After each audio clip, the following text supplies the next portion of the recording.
What's up, everybody? Sensei Seth here. Today we're going to talk about what I think is like the number one thing that's holding the martial arts community back, and that is not McDojos, doesn't help, egos.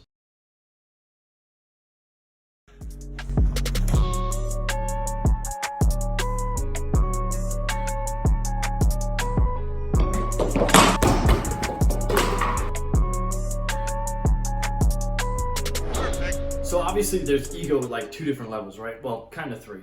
But the main level, the one that might not be the most common, but is the one that is most effective, if that makes sense. The one that affects the most stuff. Effective, I'll just go with that word. Martial arts instructors' egos. The, hey, you can't train here if you're training in other places. What I teach is best. The way I teach it's best. I am better than you. That type of deal, right? There's kind of a stigma with martial arts instructors that they're the end-all, be-all, when in all actuality, at one point they were a student too, and I think a lot of us are missing that, especially as instructors. It's important for us to understand, and what I want to conquer is not only, like, we can't fix other people's egos. We have to fix what's within ourselves, right? And as a martial arts instructor, I have to remember that I'm going to mess up.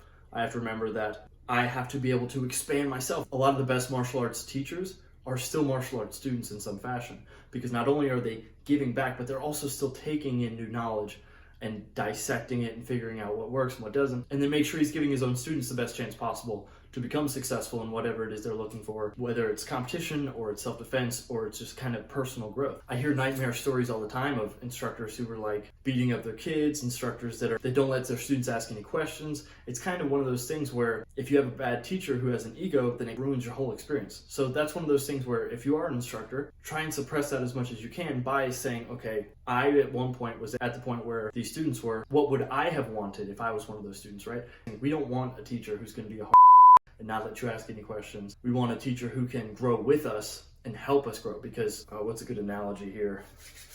I usually have a bunch of them. Let's see.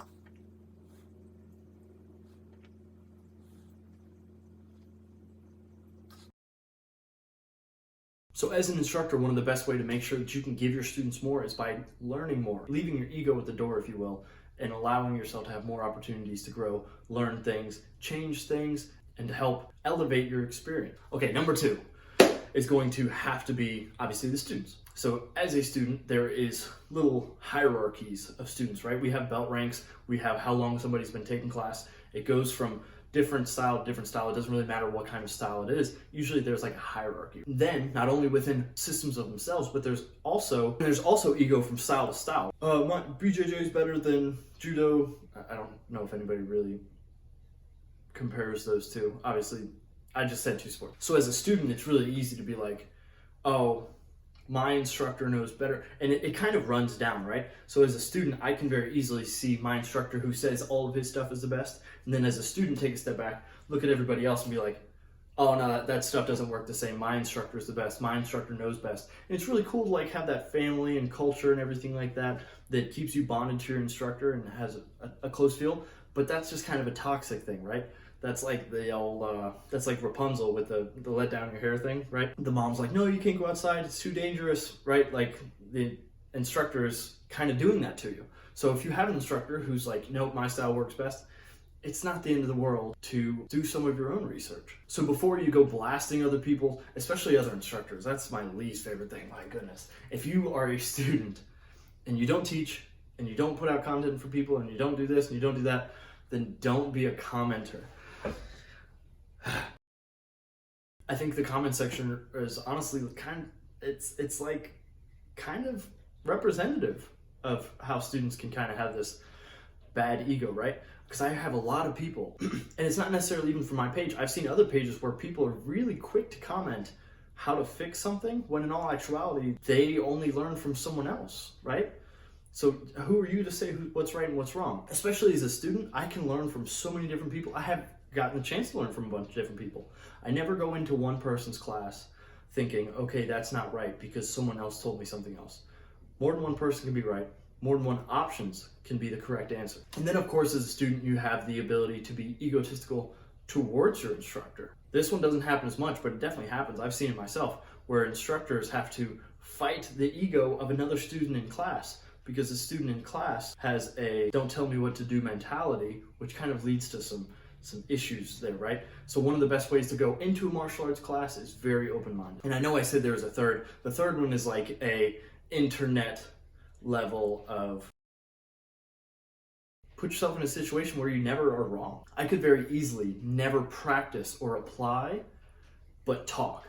That's one of the issues in martial arts. It's very easy to say, this looks like it works, this looks like it works, this looks like it doesn't. And that's where we run into an issue, is there's people who are trying this stuff, and then there's people who are talking and then talking about that, which kind of makes it difficult, right? So if you're in martial arts, make sure you're not just talking, but you're practicing, applying, and understanding that what works for one person might not work for another. And I don't want to just bring this up for no reason. Like, I'm not trying to bash people. I'm not trying to say, oh, you do this, you suck, you do this, you suck, right? I've had plenty of times where I have that egotistical where if somebody says something to me, I automatically want to backlash and say, no, you're wrong. So one of the most important things to keep in mind is that you don't always have to be right. There's going to be plenty of times where you're wrong. So if you don't open yourself up to those new opportunities to be wrong, to grow, then you're going to stay in the same spot. And you might be right in your mind, but in all actuality, you're only hindering yourself. And this isn't a talk that I'm just trying to have with other people to like, I'm better than you, right? It's one of those things that I have with myself on a regular basis. So it's important that I give it to you guys.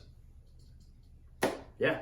Cool. Oh, and then one other way that you can have ego, right, is if you're sparring and somebody gets a lick on you, that doesn't mean you have to go all out. One of the things that I get most, especially as a teacher, is frustration with somebody being like, yeah, I feel like I'm not allowed to hit this person because they're just going to smoke me back.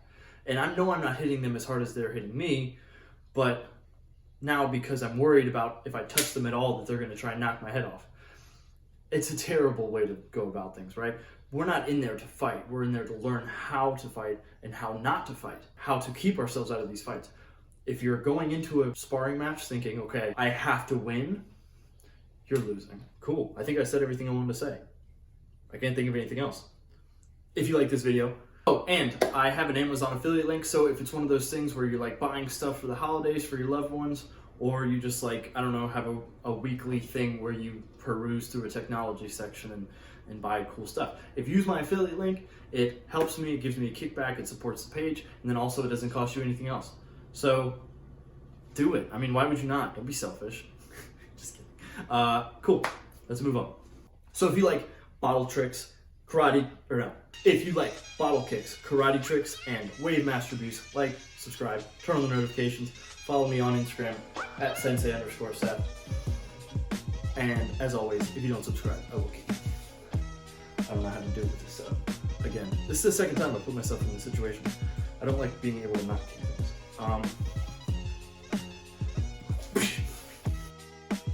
Hey, you can jump on him. Oh no. Okay. I got you. Ready? Go ahead, jump.